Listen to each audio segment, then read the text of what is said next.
Hi, today we're going to look at investing returns. We'll look at how savings is different from investment.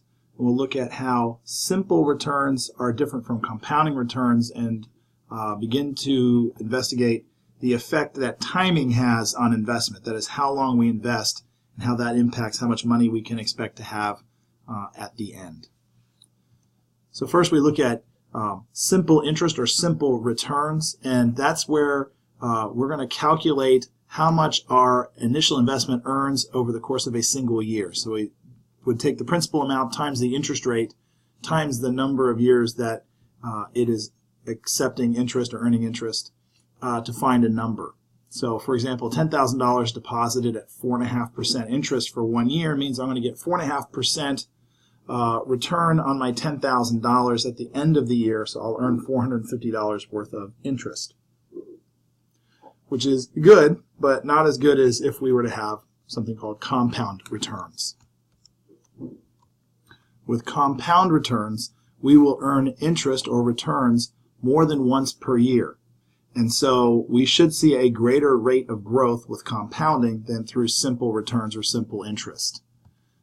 The mathematical formula is not that important for us and our purposes for this class, but what is important is to recognize that if I were to put $10,000 in an investment account that compounds monthly, then I'd be earning a 4.5% annual rate of interest on that $10,000 every single month. And every time I earned interest, I would get interest on top of interest. So in that first month, that $10,000 would earn me $37.50 in interest. In the second month, I would earn interest on the initial $10,000 and interest on the $37.50 that I had earned in the previous month. And if I kept doing that every single month, then after a year, my total investment would be worth $10,459.40, which is about $9.40 more than if I had received just simple interest. And that's only over the course of 1 year. Over the course of multiple years, that gap between simple interest and compound interest would continue to get wider and wider and wider.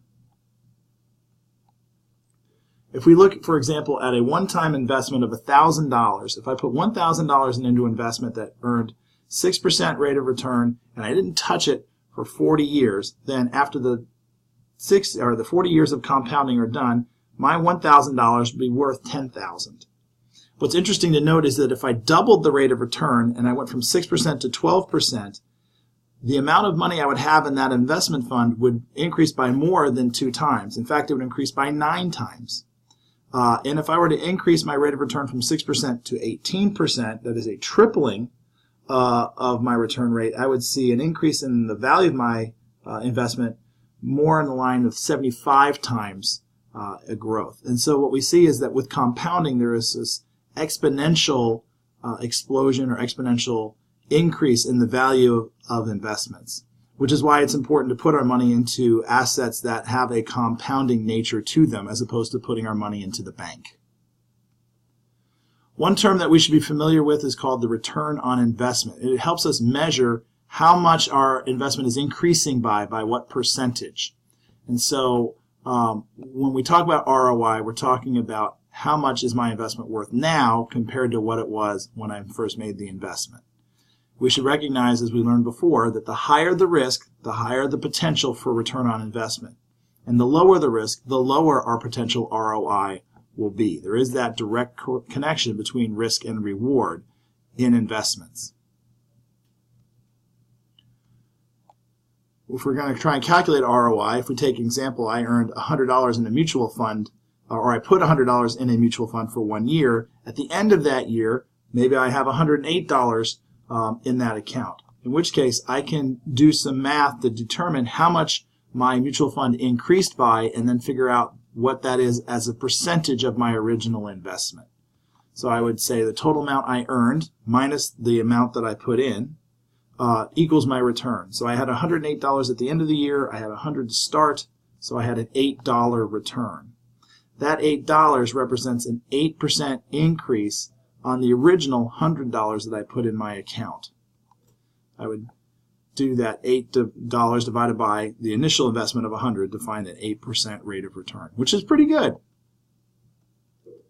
Another term which is similar is the APY, or annual percentage yield. This number is what we can use to evaluate and compare different investments that are compounding.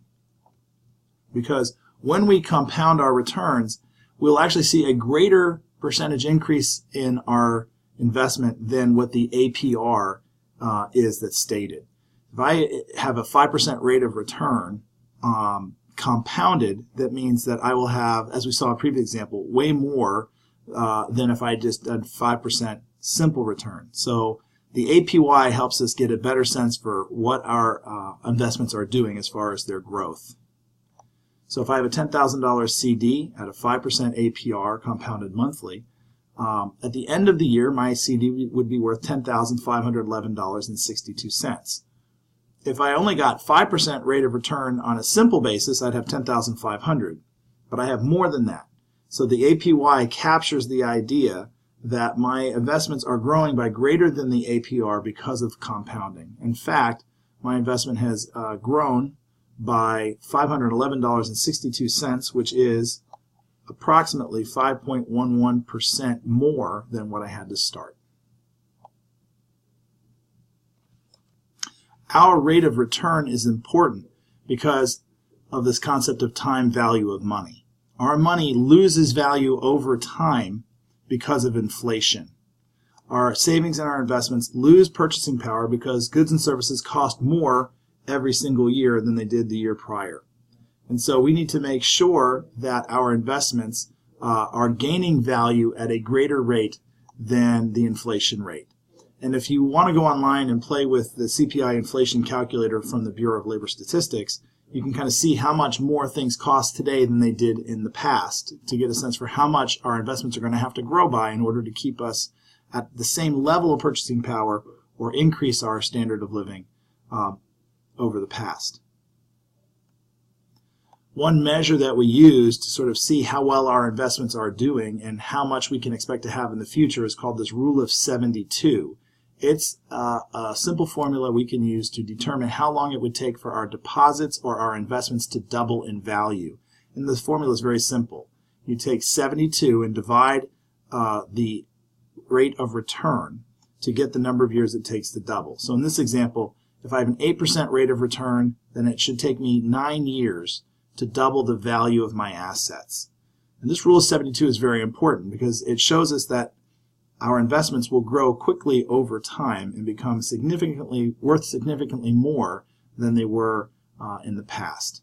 So that if you have, say, $200,000 in your investment account at the age of 40 and you're getting 8% rate of return, then by 49 you'll have $400,000. By the time you get to 58, you're going to have $800,000. By the time you get to 67, which is just about the retirement age, your investments, according to this simple rule, would be worth about $1.6 million. And you didn't put $1.6 million into that account, but that's what it's worth as a result of the compounding. So if you're going to practice some Rule of 72, if I have a 4% annual interest rate or 4% annual rate of return, then my investment should double in 72 divided by 4, or 18 years. If you have a 6% annual rate of return, then our investment will double in 12 years. And if you have a 9% rate of annual return, then your investment will double in 8 years. When we look at what it takes to have money at the time we retire and how much we have to put in, it's helpful to see how big a difference your age matters as far as when you start saving. So if we take the 100-year average of the stock market, which is about 7% rate of return, and if that's all we got, then if we were to invest money at the age of 25 until 65, we would have to put in approximately $5,000 a year to reach $1 million in our account by the time we retire. If we wait 20 years, that amount that we have to put in every single month to reach $1 million skyrockets from every year will skyrocket from $5,000 a year to $23,000 a year.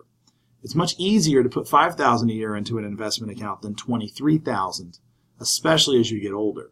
So it's very important you recognize that the sooner you start saving and investing, primarily investing, the more you'll have when it comes time to retirement. Here's another example. If we take two brothers, we'll say Ben and Arthur, and Ben is going to invest $2,000 a year for 8 years, and then he stops and never invests again. And his brother Arthur doesn't figure out that he needs to save and invest for his retirement until he's 27, but then puts $2,000 a year into his investment accounts until the age of 65. Then we can see just how much of an impact investing early has on their total return. Because if both Ben and Arthur both receive the same rate of return or ROI, then Ben could have as much as $2,288,000, whereas Arthur only has 1.5. Ben comes out ahead by $700,000, even though he only put in $16,000, and Arthur put in well more than that in his accounts. The biggest reason why is, again, because of this rule of 72, because Ben got to watch his money double over time by one cycle or 1.5 doubling cycles more than Arthur did. And so the sooner you start investing, the more you're able to have at the end, even if you don't invest every single year. And so another analogy or way to think of this is if you're standing at the top of a mountain with a snowball, and you're standing halfway up a mountain with the same size snowball, and you release it down the mountain, the one that started at the top is going to gain more snow and become even bigger than the one you release at the middle, because it just has more time to accumulate snow. It's the same thing with your investments. The sooner you start, the more time it has to accumulate compounded returns, and the more it's going to be worth at the end. In another video, we'll talk about the different retirement options that are available to you, the different types of investment accounts you can use to help make sure that you have the kind of money you expect to have when you retire.